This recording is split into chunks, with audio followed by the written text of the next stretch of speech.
Honorable Ismaïla Diallo se prépare.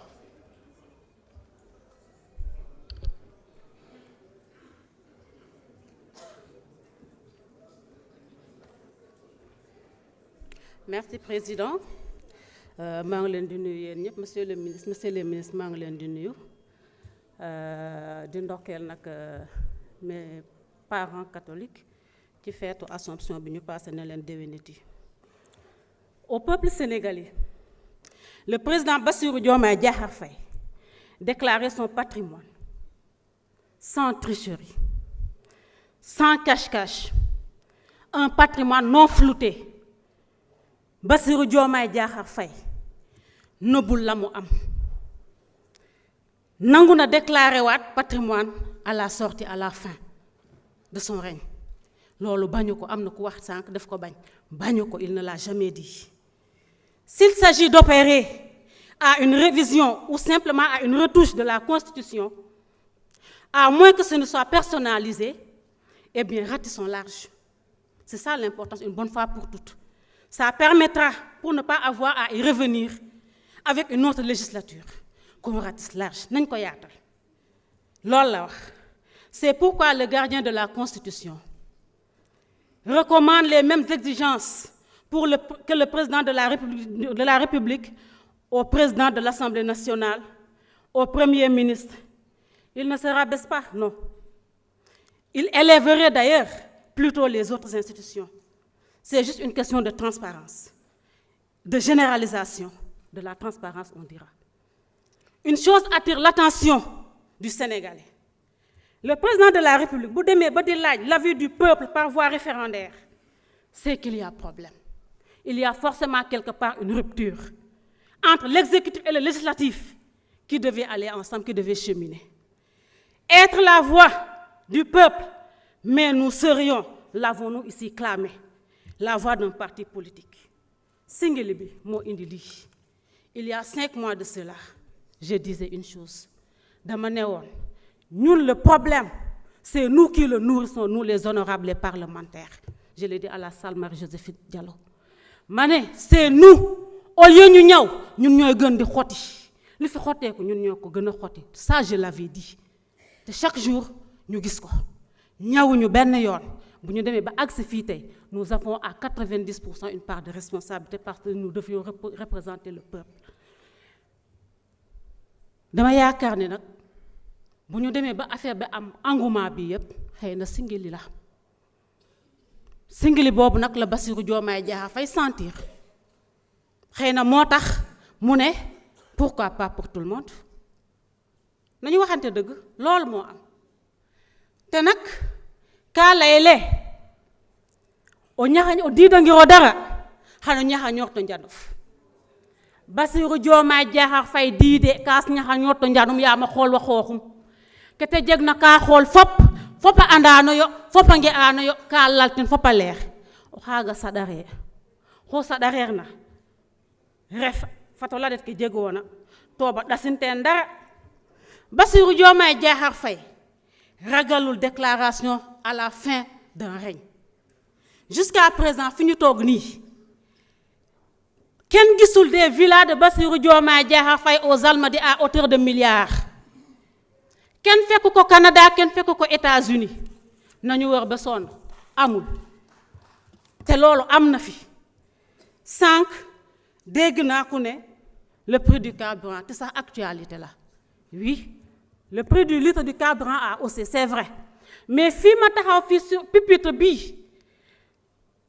l'actuel président de l'Assemblée nationale le président Ousmane Sonko fii la taxaw mu ne il y aura forcément une hausse du prix du carburant ñun ñëpp fi toogoon waaw fii la c'était ici on était tous présents le ministre de l'énergie wax na ni hausse du carburant dina am le ministre de l'intérieur le ministre de l'intérieur l'a aussi réaffirmé kon nag bu ñu demee tey ba loolu am loolu warul bett kenn man nag dañuy wax rek chaque fois ñu ne joxoñ personne ne demande à naître tout comme le président n'a pas demandé à être président c'est sa destinée te kenn mënu ci dara loolu la yàlla dogal ma ne cette loi là man chaque fois bu ñu ñëwoon dañuy naan est-ce que félicité à voter dañuy wër ba sonn duñu gis mais cette fois-ci ngeen jéggal ma ko wasalaam. Merci beaucoup. Honorable Ismaïla Diallo, vous avez la parole. Mamadou Diaw se prépare.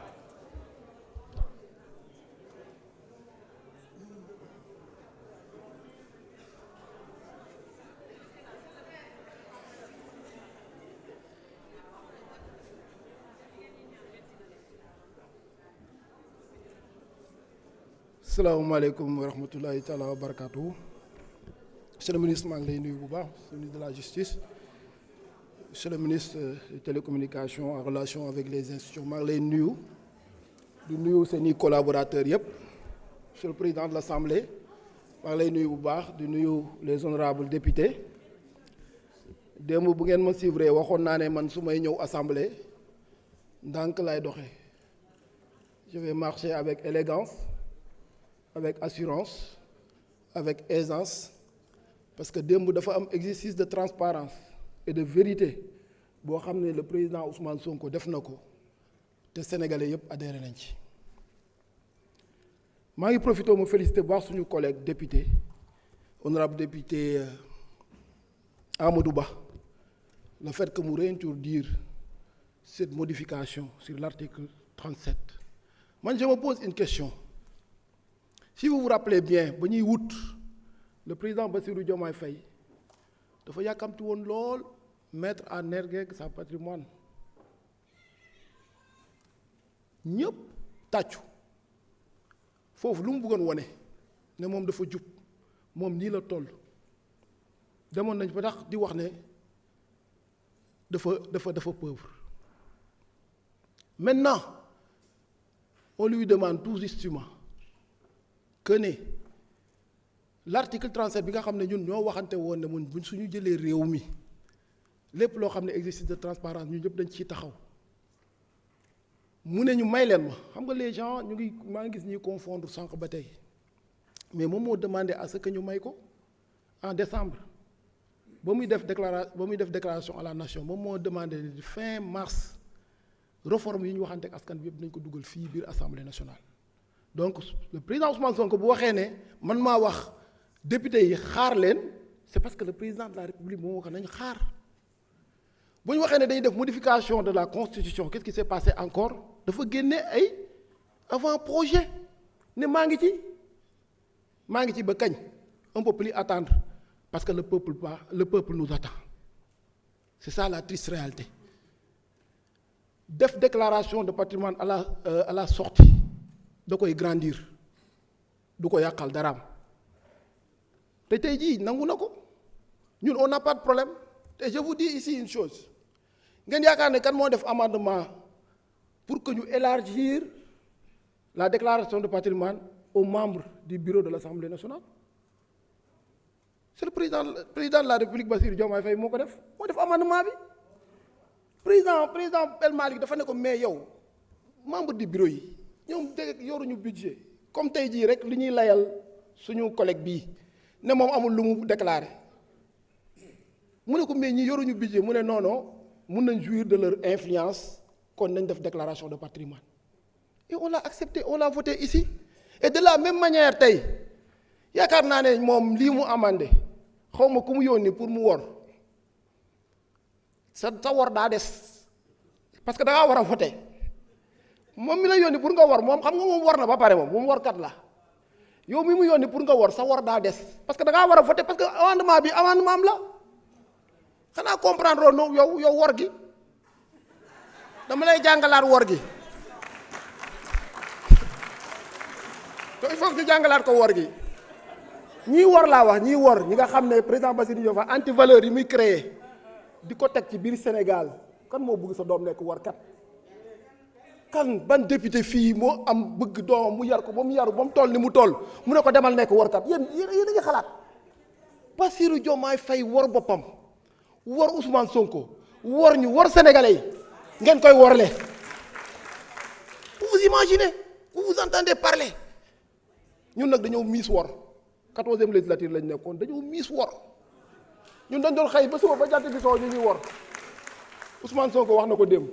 ne lañ maa jàngal daf maa yokk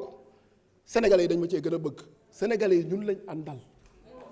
billaahi wallaahi taalaahi sénégalais yi ñun lañ àndal loolu bu leen ci am benn sikki sàkk bu fi kenn defati dara ngeen di mer ngeen di ëpp mu ne wala leneen ak leneen concentrons-nous les week-ends ça nous appartient nañu dem wax ak sénégalais yi lu ñu war a liggéey fii à l'Assemblée nationale fii ñu ci bëri maa ngi dégg 2 heures du matin laa yegg si Dakar nangam ñu ñëpp dañoo demoon ci wetu sénégalais yi bu ñu demee nag ba liggéey jot ñu ñëw liggéey ñu def li nga xam ne moom lañu waxante woon ak askan bi merci beaucoup. Honorable Mamadou Diaw.